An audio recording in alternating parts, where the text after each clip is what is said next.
Okay, well, hello everyone. My name is Erik Bush. I'm the CEO and co-founder of Demand Driven Technologies, and I'll be presenting this webinar today on building supply chain agility from the focus of the sales and operations planning process.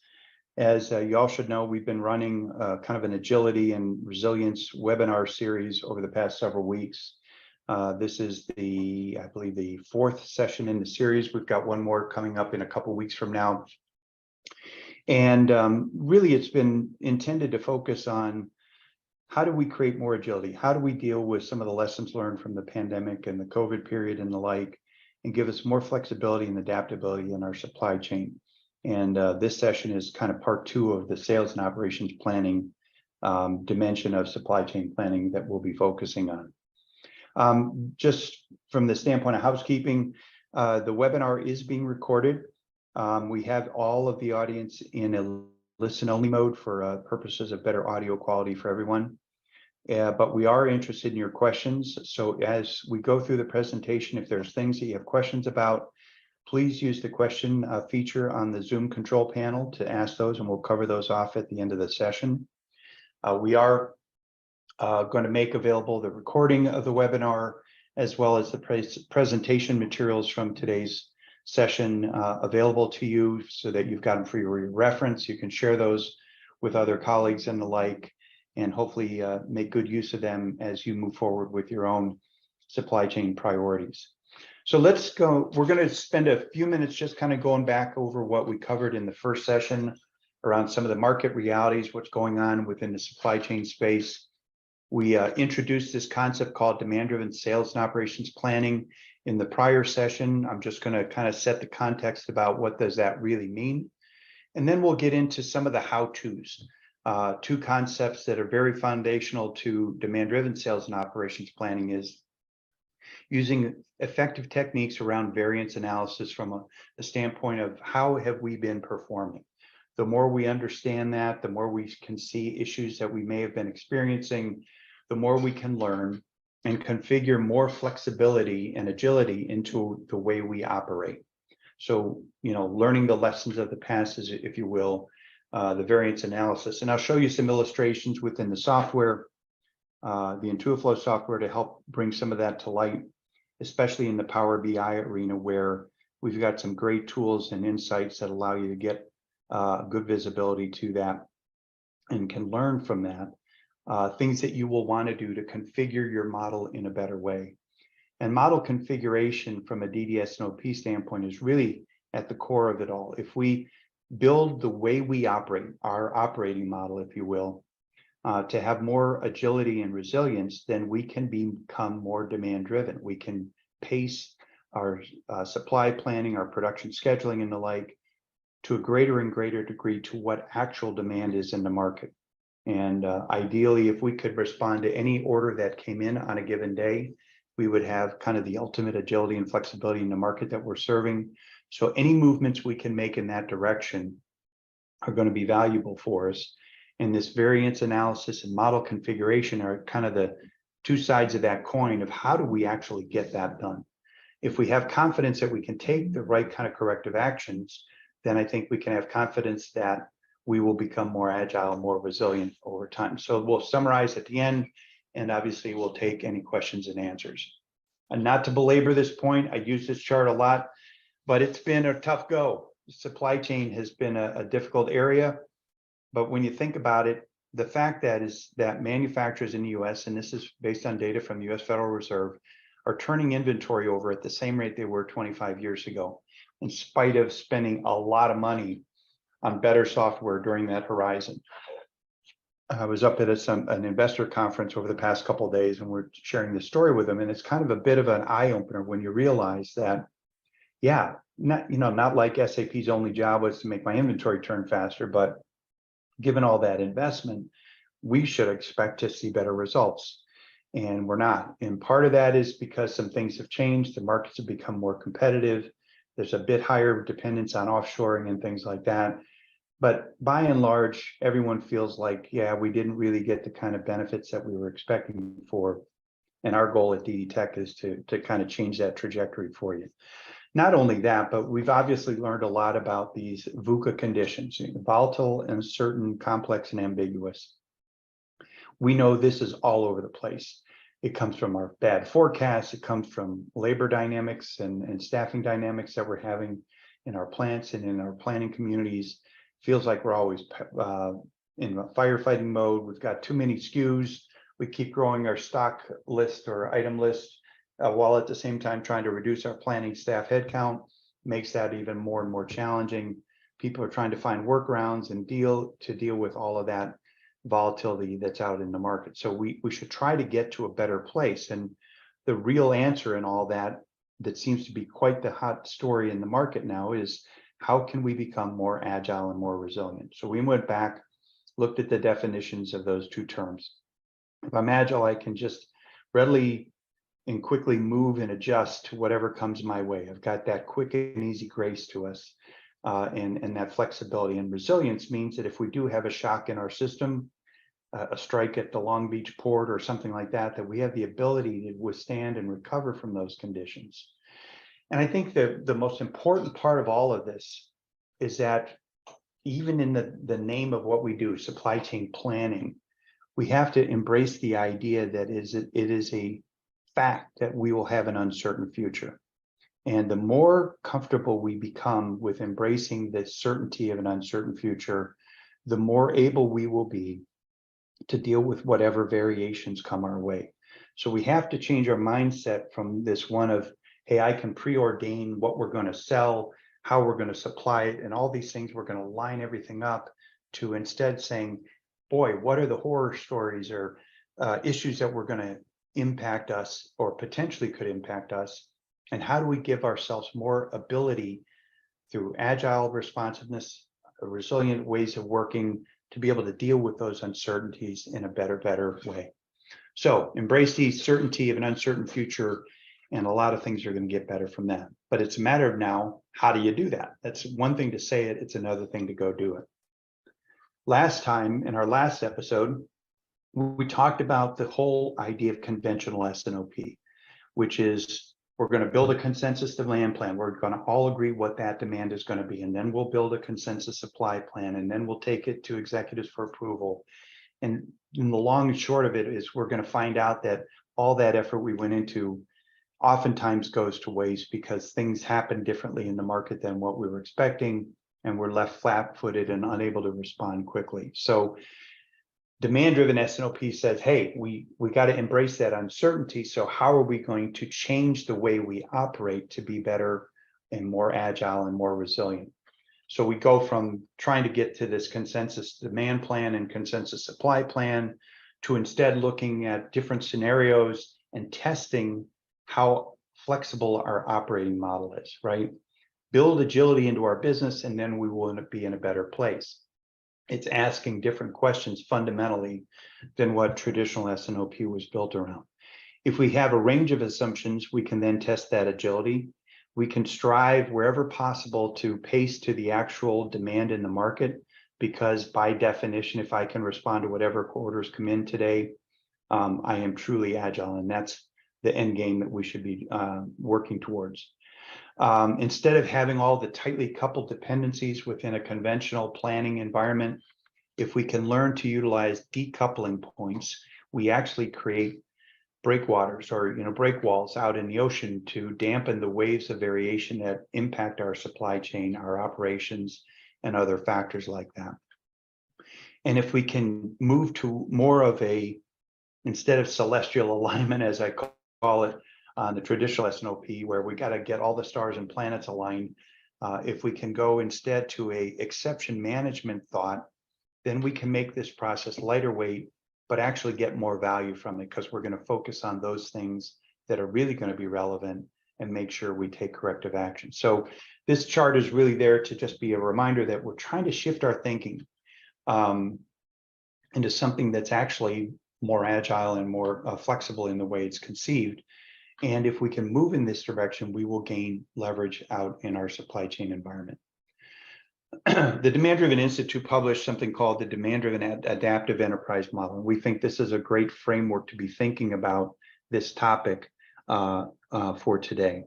On the right side of the chart, we can think in terms of the longer range evolution of any given company. Every company is going to evolve to some degree, and you have to have a forward-looking view. They call it market-driven innovation, market-driven response, whatever you want to call it. It's about how will we evolve as a company to compete in the space that we want to be in.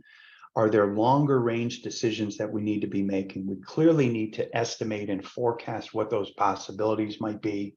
And so we're going to try to do that. And adaptive S&OP is really thinking big brain topics like, do we need to enter a market, perhaps in Europe or Asia, or do we need new plants, or do we need different distribution model, and things that will take us perhaps 18 to 24 months to implement. At the other side, a demand-driven company is really going to say, to the greatest degree possible, we want to pace our use of production resources and our use of our materials to the real demand that's in the market, not just a forecast, but the actual orders that are coming in.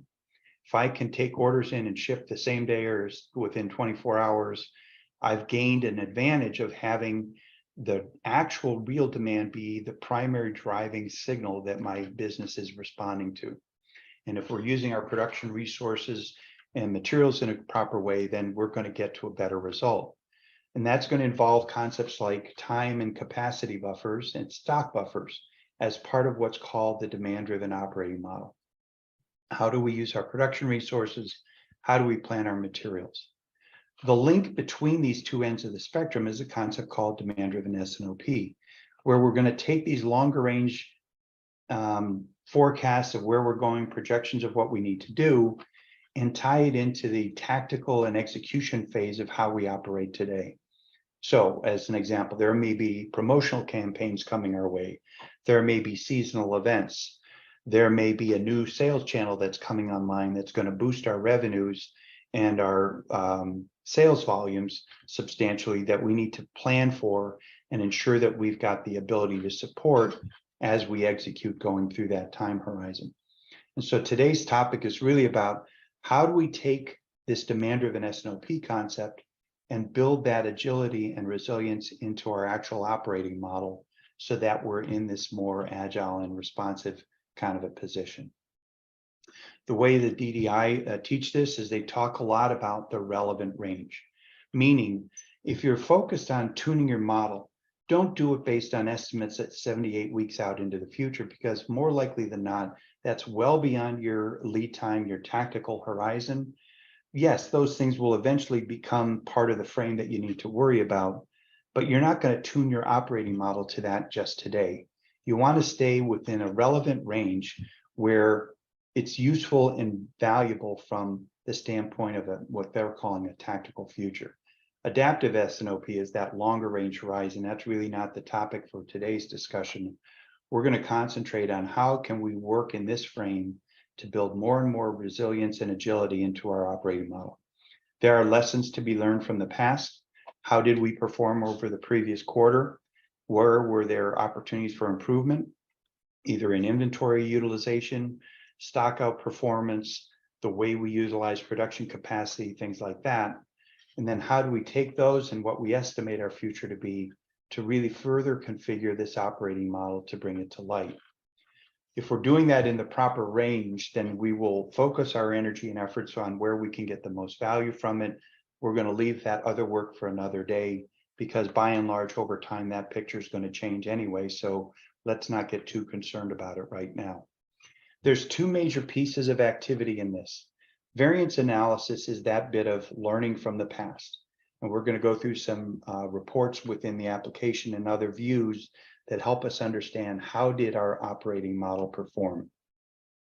From that and through the S&OP process, which also includes inputs from the future, what we expect is going to happen, we can make then adjustments to our model. Perhaps we need to add capacity, perhaps another shift or something like that, or a half shift to give us more flexibility to be more responsive. Perhaps we've had too much inventory because our planners have planned above what the real guidance is from the software and the like. Perhaps there's other things that have happened that we can learn from. In this cycle of reconciliation, as they call it, is what we really want to focus on in our webinar today. What can we learn to make this operating model more resilient and agile based on what our past performance has been, right?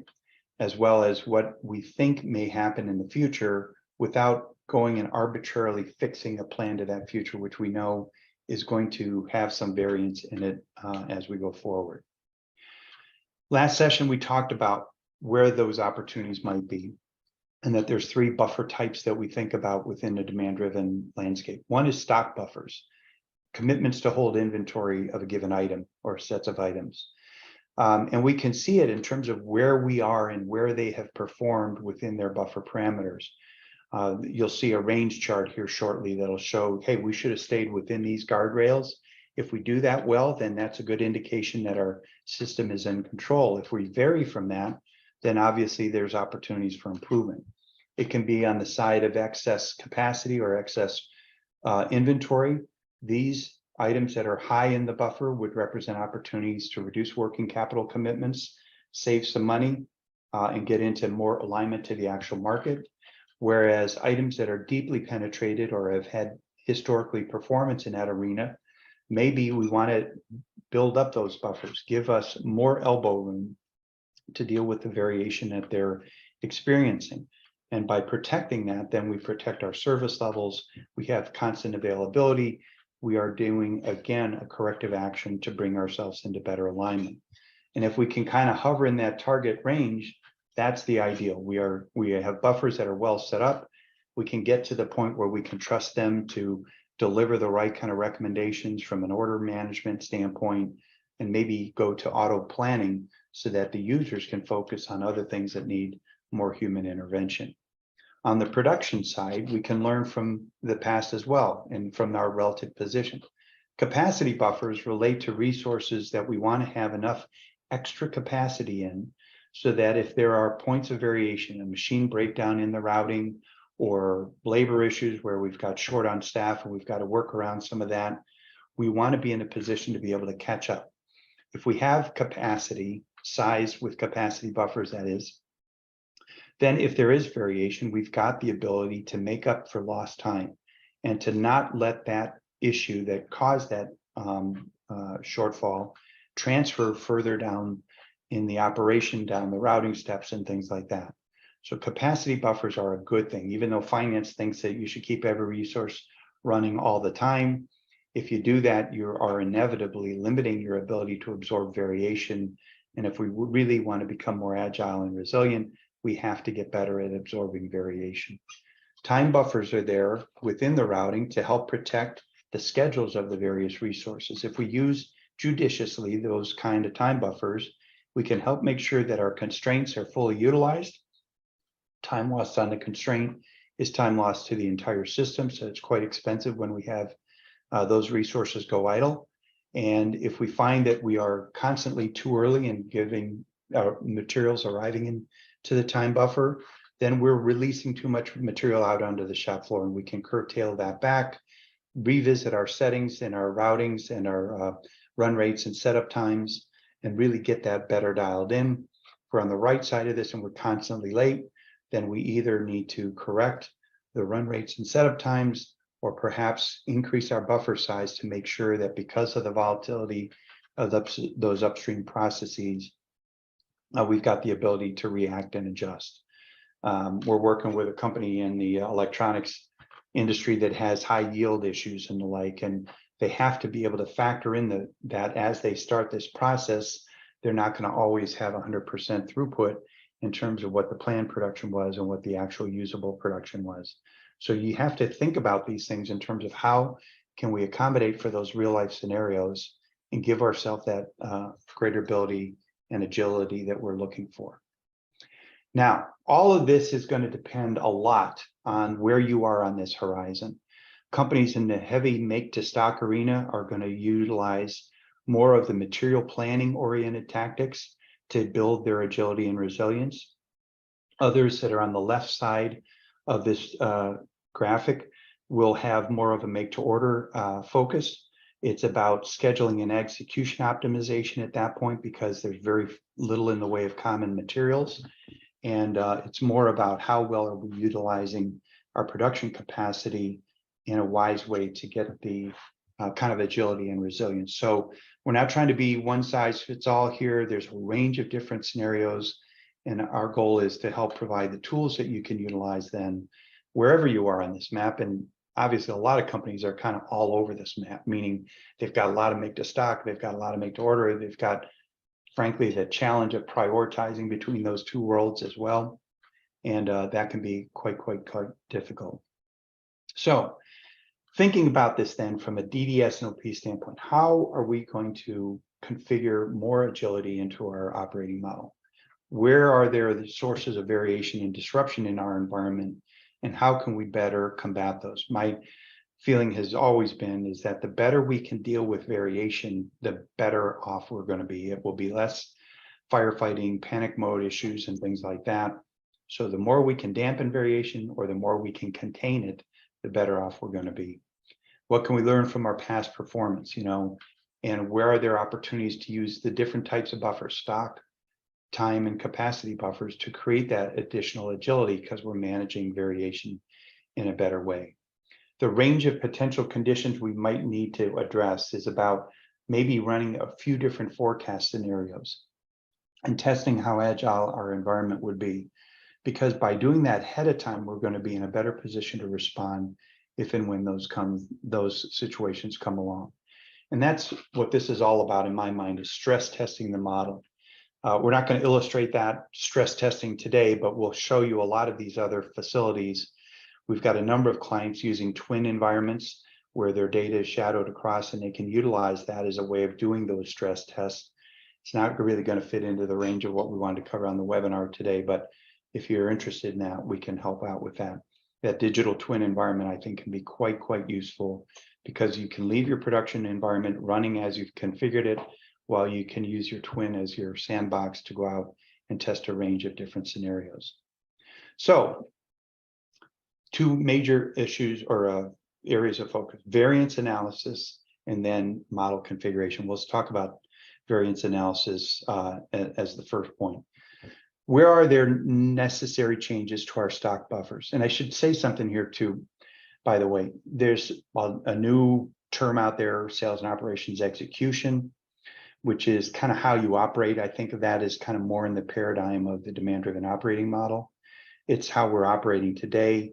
And then there's sales and operations planning. Well, to me, that's one continuum. There's a lot of execution-oriented things that are going on every day. And then there's planning-oriented things that happen on maybe a monthly or a quarterly interval. So it's not like any of these are specifically S&OP. If I'm flying along and I can see that I've got buffer settings that could be adjusted and I can get those done, I'm going to do it. So don't think you have to wait to do DDS&OP. A lot of these things can be part of the normal daily activity you focus on, what would now be called maybe sales and operations execution. Have there been trends in our execution alerts? Where can we improve? What are the lessons? Do we have vendors whose performance hasn't been favorable? Do we have planners who are perhaps buying double to stay out of trouble? Can we see some things about that where perhaps we can make adjustments so that they've got more confidence in the system recommendations? Have we used our production capacity wisely? If not, what are the root cause issues? Let's drill down on those and find out where we can further improve and create that agility and resilience. So variance analysis is a key topic here. It's one that is often going to be influenced by data analysis and Power BI. So let's jump over to the software here. And what we're going to look at is a range of reports that we've got in the IntuiFlow environment. And these are on our historical performance. So I mentioned a few minutes ago the idea of a run chart, and that's what this one on the upper right here is. What we're looking to see is our inventory trending within the target range. We don't want it to be too down below here, because then we're going to have the risk of stock out exposures. And we obviously don't want it too high, because then we're carrying excess working capital. In our buffered positions, we have a target inventory value. We can see over the past horizon that our current inventory has trended very closely to that. We've stayed largely in the green zone, so overall we're in a good place. We can actually look at this now, and we can go and let's say we want to look at a given material type. We're in a bottling environment. Let's say we want to see how our 6-pack 2 liters have been performing. When we update these views, we can see how the different items have been performing. And so you can do drill downs and factors like that. We've been planning into the proper planning very well in this cohort. If we scroll down here, we'll see another chart, which is, I think, one very, very interesting, because clearly forecasting is out there. We want to see whether our daily usage value that we're using to size our buffers is in line with what our qualified demand value has been. The qualified demand is that actual demand that we're responding to.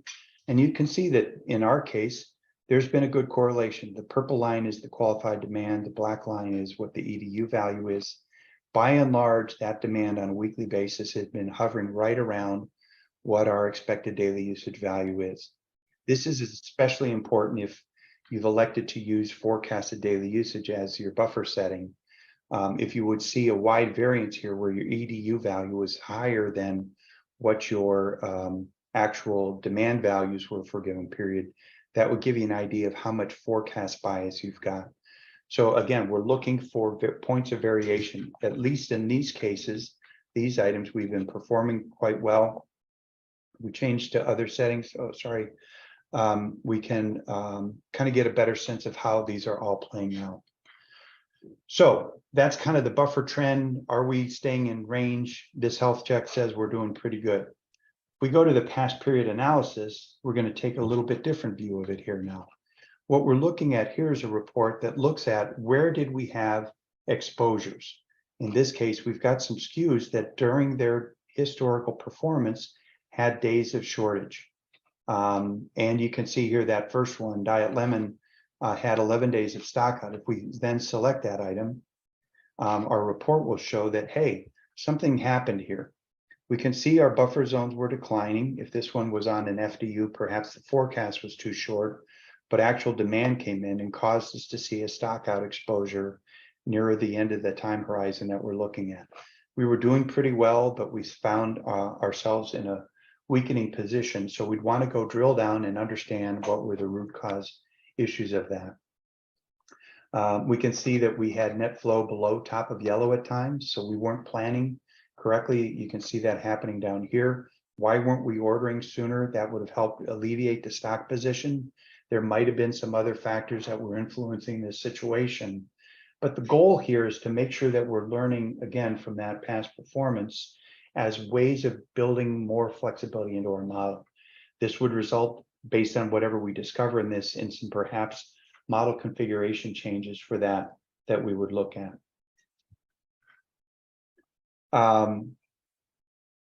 And so shortage days, I think, is a key one. You can see other factors being influenced here, whether we've had items there where net flow was over top of green, where we saw performance against lead time that was varying and the like, items that had high demand, other factors. So a number of different drill downs and ways you can look at it. Again, filtering down to cohorts of given items, your given vendors. You've got all of the ability to look at this across a range of different factors or segments within your item population. The next view is kind of an interesting view that I think can be quite useful. And this is duration for planning. How many weeks or months were we in a given planning horizon? We're looking over the last 3 months, and we can see there's some items here that we were in the blue zone for extended periods of time. And this is obviously something we don't want to have happening. This would be indicative of a couple of things. One, perhaps a planner is overbuying. There may be good reasons for that, or it may be that they're just still too, not confident that the system's giving them the right recommendations. There could be that there was a shift away. We can go from being in the green zone into over top of green if an item's rate of consumption slows down, and that would be a signal that perhaps there's a discontinuance of that item coming that we need to deal with, and we need to factor that into how we're going to operate going forward. So quite a bit of insights that we can gain.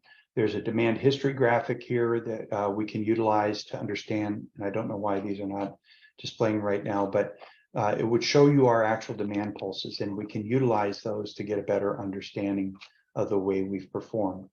I'll also show you a historical demand simulation that we can do with your actual demand history to show you, had we planned differently, what our performance would have been.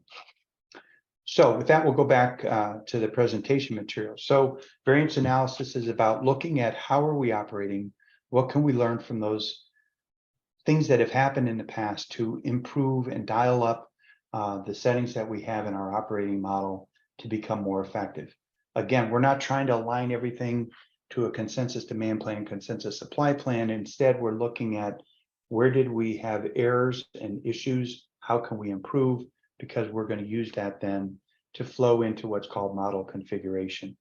What have we learned from those? Perhaps we had some planning oversight that we could have utilized. Perhaps we had buffer settings that were not correct and causing us to be too far down in the buffer zones. Our overall trends look good, but clearly there were some opportunities for improvement. Now we then factor in that, okay, we've got our forecast. We can expect to see, or a range of forecasts, we can expect to see some insights as to how will those events play out in the future. Do we have other exposures? And we'll show you this in our S&OP module, how we bring those to light. It may result in a range of buffer configuration changes. We may choose to make items that were buffered, non-buffered. We may choose to make items that were non-buffered, buffered. We may choose to alter some of the buffer settings, like the daily usage type, the red zone coverage that we've got, or settings around batch size, minimum order quantity, or order cycle, or a number of other parameters where we can more effectively tune those to give us that agility and resilience. And then as well on the capacity side, we need to see how we're looking in terms of the capacity footprint that we want to have out there. Do we need to change our shift schedules? Should we consider alternate routings where perhaps moving production from one line to another would give us a bit more flexibility? Is there some load balancing that we can do through those kind of insights that we can get better advantage of? So we'll go back over to the software again, and we'll go into the S&OP module. Now, first thing I want to do is just talk a little bit about this philosophy of exception management. It's my strong belief that too often we tend to boil the ocean and we don't get the value from all that energy and effort that goes into that. And much like the pilot in a commercial airliner, you know, as I'm flying back from Boston yesterday, where in reality, he or she is not flying the plane that much, the system is doing the job for us. They're monitoring a dashboard of the radar, the weather radar, other air traffic, other indicators about how the plane is flying and things like that. And why can't we emulate more of that behavior to make it easier for our planners and our supply chain teams to focus on where are the exceptions? So as we project forward, one of the key things we want to see is where are those? And you'll see some alerting thresholds that we set down here. We would obviously want to know, and it would be critical if we ever saw a point where our projected inventories may go below zero, or if they're going to be below, say, 40% of the red zone safety settings that we've set, or maybe 60% of that, because though we're getting into that kind of skinny range where we may not feel comfortable with only having a day or two of supply on an item with a 2-week lead time. The promotion report is really about looking at the forecast. Are there periods where the weekly demand is going to be 2 times the average weekly demand, 3 times the average weekly demand, or 5 times? And while those may not all create projected inventory exposures, we may want to know about these because those promotional events may have other implications in terms of our production planning and the capacity requirements that we're going to need. And then our daily usage, a key figure in any buffer setting is its rate of usage. If we see major changes in trajectory, either up or down on the daily usage front, we would want to get a better visualization about that. On a similar venue, we look at this from the capacity standpoint. We have thresholds to set what are the alert signals that we want to see. Critical if we're over 120% of capacity in a given period, high if we're right at capacity, and maybe medium if we're reaching that kind of upper boundary in the 80 to 100% range. One thing we also want to do here is, and I should have shown this on both sides, is we want to limit that horizon we're looking at. We don't need to know about things 38 weeks out into the future if our tactical horizon is only 13. Those are likely to change before we get to that point in time. So we want to keep this threshold as short as possible without being too short. What does that really mean? Well, it really means you want to set it around your longest unbuffered lead time, plus perhaps another month of extra response time. So it's not going to be, if I got a 13-week operating horizon, maybe I'm going to set this threshold, 14, 17 weeks out into the future, because I know within that I would have enough reaction time to deal with a potential issue that may cause a problem. And you want to keep that as short as possible without letting it get too short, because it will reduce the number of alerts you need to look at. And again, we're trying to get our focus on what really matters and give us a lighter weight way of going about the S&OP process. So we're on a report here. We're going to pick the daily usage report. And this is looking at the change in trajectory on some items. Here we can see an item that had a very low forecasted rate of demand. Its EDU is set to 0. So this thing is growing dramatically, and it's going to show a critical chain. We can look at its buffer projection, and this is the module is looking out into the future based on the forecasted demand. This is a label product. So the forecasted demand is cascaded down from the end item, from our demand planning solution, through the end item, down its bill of material to the label requirements. Even though we see a critical flag here, because you can see the rate of daily usage is growing dramatically, this item is actually using average daily usage, and it had no usage in the past. So perhaps this is a new item. Actually, this is an updated label. It's got the revision, and that's why it had no historical usage. We see this kind of a projection graph. We've got a lot of inventory. We went out and bought a initial stock of this, so we're in plenty good shape, and we're going to be okay. But you can see we actually do have potentially some inventory exposures. Perhaps we might want to shift this one to an FDU setting, and that would allow us to make sure that we have some protection against that. Another item we can look at is this next one down, where it's running on a forward rate of usage, as you'll see here. It's really not that big of a difference, but it is growing. Oh, this one is actually on ADU, sorry for that. It's running at about 1,000 units per day, and it's going to be growing to a 1,500 unit per day kind of threshold. And you can see what is happening is that it's putting pressure on our buffer position. We're starting to get pretty low as that incremental demand is starting to ramp up. And this is where we can go to our part simulator. And what we can do here is we'll take that item, it was 150,972, it's this guy right here, and we can rerun that simulation. We'll see the same result that you just saw in that buffer projection. But now we have a chance to think about what would we do as a model configuration. These are those changes that we're making to give us more agility and resilience. In this case, let's say we want to change it to a blended rate of usage. It's not a huge change in its rate of demand, but let's try the blended setting and see if we get to a better place. And you can see now our days, minimum days on hand went up from 1.9, I think it was, to 2.2. Right here, we can then try an FDU setting and see if that gives us better leverage. And actually, out in our horizon, it gives us a lower threshold because it's overreacting now to a slowdown in demand that's going to happen after this promotional period. So in this case, I would opt for a blended setting. And this would give us a better way of managing the item. We're still going to have a little bit of a skinny zone here. We're 2.5 days or 2.2 days, but that seems manageable. You can see that the buffer is trending well. We've got 100% service. Our average inventory values are running in a good place, and we can use this. This simulation capability can extend to historical demands. Let's go and turn it to rerun what our historical demand has been, and we can see how the buffer would have performed historically. You can see it's had declining rate of demand over time. That forecast may be indicative of a turnaround in the season. During the simulation window, we are running at 99% because we don't have forecasted demand out into the future. It looks like we're going to trail off here. We're on this blend setting. If we go back to historical, I think you'll see a different picture. This gives us the tools to see, really, really good buffer performance. Yeah, we're not perfect here. We could probably get a little bit better, but there's ways that we would be able to manage that. And if we saw that demand coming, we'd be in a better position. Again, the idea here is we're not going to go start committing supply out into the future. What we're using the S&OP process is to configure our model and get to a better place. Hopefully that illustration was useful for you. The next thing we wanted to look at is this concept of rough cut capacity plan. I'm going to close a couple of these windows. Now we're going to go to the RCCP view. What we're doing is we're taking actually the projected supply, and I'm going to go to this view, and we're going to pick a material type.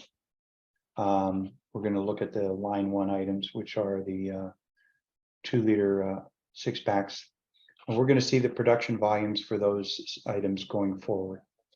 And these projections are the actual supply requirements that are driving the workload that is impacting our rough cut capacity planning. All of these buffers are projecting out into the future based on their different performance, their buffer parameters, their signaling resupply orders as required going out into the future as we go. So from an RCCP standpoint, that's where we're getting the load for line 1. These are the items running on line 1, and we can see graphically that this one has a lot of peaks and valleys in it. There's a fair bit of variability in the demand for the products running across this, and it kind of begs the question, what could we do to get to a better place? We look at our loading across this. Our average loading is around 119% over the horizon. The peak load gets up to 190. But let's say we wanted to kind of deal with most of that, and knowing that if need be, we want to, we could run extra shifts, or we could run a pre-build campaign to build up some of the stocks for perhaps a promotional event that's out there. So in this case, what we might want to consider is evaluating a change to our resource environment. Let's go to the resource editor. And this again would be a model configuration change where we're going to change line 1 from using our standard 40-hour-a-week calendar to a longer calendar. And we'll go ahead and edit this, and we'll shift it to instead of an 8-hour-a-day calendar, we're going to change it to a 12-hour shift calendar, and we'll go ahead and put that in place. When we come back, then we can rerun the. Sorry about that. My Zoom thing is getting in my way here. We can rerun our RCCP and evaluate whether that gained us any advantage. So we'll go ahead and run that. And we'll come back to the RCCP view here. Now, remember what we did was we changed to 120%. Well, no, we added 50% to our capacity. We went from 8 hours a day to 12 hours a day. And you can see line 1's picture now looks better. We've still got a peak load out there of, out in the future of a pretty heavy period way out in January. We're not really too concerned about that. If we look at our load graph, you can see that we're in a much better position. We've got some troughs here. That's okay. If we want to run a heavier run that week, we can do that. I think we illustrated that if you were on our food and beverage webinar some weeks ago, that you've got load optimization functionality in the workbench that allows you during the execution phase to make some adjustments to take advantage of a capacity footprint that you've got there. You would also obviously have the opportunity to think about if these products can run on line 2, maybe we can take some of the mix over to that line. You're just trying to illustrate here are some of the ways that we can adjust our model. So a lot of good functionality on that side. One of the other areas that we would want to be dealing with from an S&OP standpoint is our supplier collaboration. And one of the things that we want to be able to do is be able to review what our supply requirements are. So I'm going to go to the projected supply requirements, and I'm going to go ahead and filter down to a given vendor. Let's say I want to look at how we're doing with our concentrate supplies. And so we're going to go to the concentrator company. And these are the supplies of all the concentrates. You can see in the grid here, a weekly projection of what our supply requirements would be. We're also showing the inventory values, but these supply requirements would be what we would expect to need from them over the forward-looking horizon. Quite useful. I could do that for labels, my preforms, my other stock materials. And so part of how we protect for creating more agility is we make sure we collaborate well with our suppliers. The more agility we can help them create, the more we can work in harmony with our vendors, the better position we're going to be in. Those supply requirements are here. That was a projected inventory view. This is just the supply view. Gives you the same kind of visibility and allows us to take those out into the future. The other S&OP reports are, if you are running a constrained plan, you can do that. It will give you a constrained master production schedule view of what your stock buildup would be. This is doing it in an unconstrained manner, so we've got quite a bit of inventory. Clearly, with some of the pressure that we saw on line 1 there, we would have some issues with potential stockouts if we don't implement the shift changes that we talked about. Here you can see our forward-looking view of our run chart. Again, that's the corollary to the historical view of that. If we want to look at the different items in our portfolio, we can see those. I needed to refresh my reports, and that's why they're not popping up right now. Apologies for that. But those are the kind of functionalities that we can bring for you. Right, come up if we refresh here. Visibility is what I think is key to making us more and more viable from an S&OP standpoint, with using it as a way of creating agility. Let's try again here. All right, so you can see that here's our inventory trend. The blue line represents the forecasted demand by week. You can see our supply constrained and unconstrained is the same because we haven't brought RCCP into a constrained paradigm. And then you can see your inventory projection over time there. So quite a bit of visibility, again, intending to utilize these as tools to create that agility and flexibility that we're after. So we'll go back to the presentation material. Again, the idea here is we want to look at how can we, from a tactical review standpoint, learn from the lessons of the past, take note of those, build in the changes from a variance analysis to how we're going to configure our model, and utilize that model configuration process to get to a better place. Get to where the operating model itself is more agile and nimble. That reduces our dependence on forecast accuracy, improves our service levels, improves our working capital levels, and probably more than anything makes life a bit easier for our planning staff, because we've already assumed that there's going to be that variation that we're trying to deal with, and we're prepared for it, instead of it catching us by surprise, and now we're right back in the firefighting mode that none of us want to be in. So it's a little bit of a wrap up. We're trying to get the configuration changes.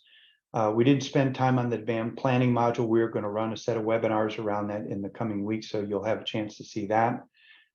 We can get sales, revenue, profit projections out of that. We can get, obviously, our supplier projections and their requirements. We know what the working capital requirements may be by location, by product family.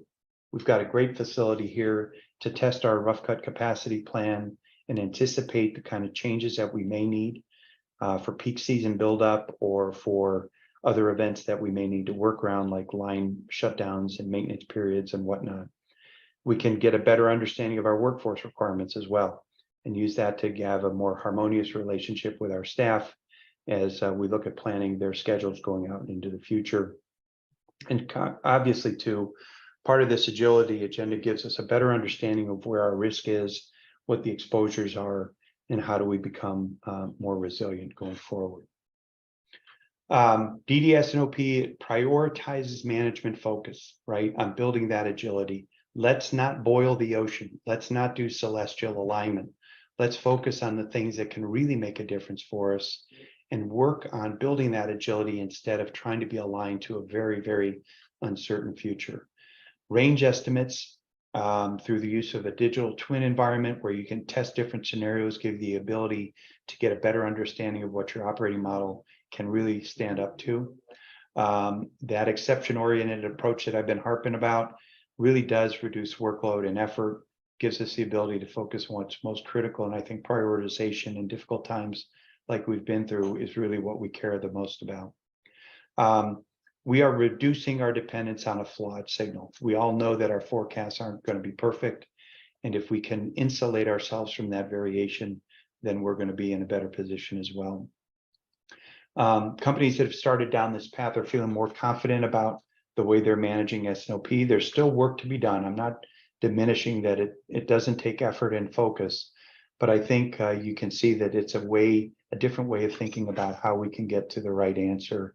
And certainly I absolutely believe it can reduce the level of effort while giving us better results.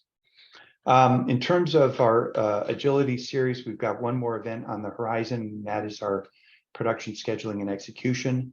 That's kind of more on that make to order side of the fence, but there's certainly things that we can do with our production environment, again, with time and capacity buffers to give us more flexibility and get you all to a better place. So with that, I'm going to stop the presentation. If you want to learn more about the Demand Driven Adaptive Enterprise and DDS&OP, there's a lot of great content out there through the Demand Driven Institute, and I encourage you to reach out to them. So with that, I'll stop and see if we have any questions. Yes, we do have a couple of questions. The first one is, what is the best way to start implementing S&OP? That's a pretty wide-ranging discussion. I'd say probably the most important thing to do, if I can answer the best way in this fashion, would be to know what you're trying to accomplish, right? What is the goal of our S&OP process? Whether you call it demand-driven or not, I really don't care. Is it to try to get a consensus plan built, or is it to try to build agility in? And I think it's really important because S&OP is a cross-functional process by definition. And you want your stakeholders to be aligned on what is it we're trying to accomplish. If you can get buy-in that, hey, we want to create better agility, I think your sales guys would be appreciative of that, because more likely than not, you're going to be able to help them when a big rush order comes in that you weren't otherwise expecting. If that agility means that you may need to squeeze in a little more capacity here and there, your finance guys may not be on board, but if they understand why it's so strategically valuable, maybe they're going to be in a better place on that. Obviously, from a supply planning and operations planning, if you understand, hey, if we do these things, we're going to be a lot more nimble, then I feel like the team is going to get to a better place. So I think the best way to start is to be unified on what is the goal. The goal here should be building agility and resilience. If we're going to focus that way, we're going to think about how we run the S&OP process differently than if we're thinking in the more traditional kind of celestial alignment manner that I kind of tease about. So hopefully that answer worked for whoever asked that question. All right, we got a question come in. You showed some neat reports to review. Are those native within the tool or out of the box? Those are native within the solution. Those are through our Power BI platform. That is, I think, quite extensive. We've really gotten quite a bit of great feedback from our existing client base about that range of functionality that we've added. Power BI became part of the platform about 5-6 months ago now, and it's really taken off. Quite useful. So that's in the solution. There's a number of other analytic views already built within that, like the analytics trend report that's in the workbench and other facilities like that. But that Power BI stuff is in the platform. All right, another question came in, a multi-part question for you, Eric. For the supplier forecast, are the raw materials forecasts derived from the top level forecast? How does this cascade through simulation? Would be good to understand how this flow in IntuiFlow. Sure. So the demand of the parent items creates the demand for the raw materials, right? Now, what the projected supply requirements will be are going to be dependent on the inventory position and the existing open supply that item may already have. That forecasted demand is going to get backward scheduled, kind of like the normal way MRP would, into the earlier time horizons. If we're sitting on a lot of inventory, the first thing it's going to do is start to consume that inventory in the forward-looking simulation. If we're short on inventory, it's going to show potential stock out exposures. Maybe we'll need to expedite and things like that. But it's through that cascade that we get down to those lower level requirements. Repeat, did I answer the full question, Kevin, or was there more to it than that? The second part of the question was, how does this cascade through the simulation? Yeah, it's done as I expressed. Forecasted demand the demand of the parent items, the forecasted demand creates supply orders for them, which then creates the demand for the components. And so that cascade is how that works down within that. Mhm. Okay, another question. We have needed excess storage space at times. Is there a way to project space requirements in IntuiFlow? Absolutely. So we have a packaging unit of measure conversion tables, a packaging table we call it, where you can take items from eaches into pallets, containers, things like that. Most people do pallet planning. Coca-Cola has used our S&OP module over in Africa to project pallet positions because they have peak season buildup, and at times they've needed to use external warehouses to support some of that stock build that they do in advance of the holiday season at the end of the year. Yes, so pallet positions you can do. You can estimate space requirements. It's just a matter of putting those packaging dimensions into the software and then using the S&OP projections of inventory levels to convert into the space requirements. Okay, and the last question we have is it possible to send supplier projected requirements from IntuiFlow? Yes. So I used a concentrate example in the illustration in the Power BI reports. Yes, that data is available. So some of our clients have taken the projected supply feed from the APM and sent it out in, like in automotive, for example, to the vendors because they need a forecasted schedule over a rolling 13-week horizon. The actual orders then align to that as they get to their frozen or their planning time fence and the like. But yeah, absolutely. Through EDI that can go out. You can do it through sending the projections. We've got the ability to create email cascades from those Power BI reports out to select vendors and things like that. Quite a bit of flexibility there. And I'm a real advocate for that because the more supplier collaboration like that you can build in, the better off your overall performance would be. Anything else? That is all I see. And we are just at about time. Thank you, everyone. Well, thanks everyone for your time and attention. Hope you found value in the solution. As you can see, I'm a big advocate for less is more. You know, the more we can tailor our activities to get the best leverage, that's good for the organization. I think this demand-driven approach to S&OP truly does give you a path to creating real agility and resilience. Conventional planning isn't going to get you there because it's all predicated on a more accurate forecast, and we all know what that story is like. So the idea of the webinar today is just give you an idea of some of the tools and techniques you can apply to creating that agility. We would love to help you on your own demand-driven journey. So if there's anything we can be doing to help out, please reach out. As we said, we're going to share the webinar link to the recording as well as the presentation materials. And with that, we'll say goodbye. Thanks to all for joining and wish you all a great day. Thanks, everyone.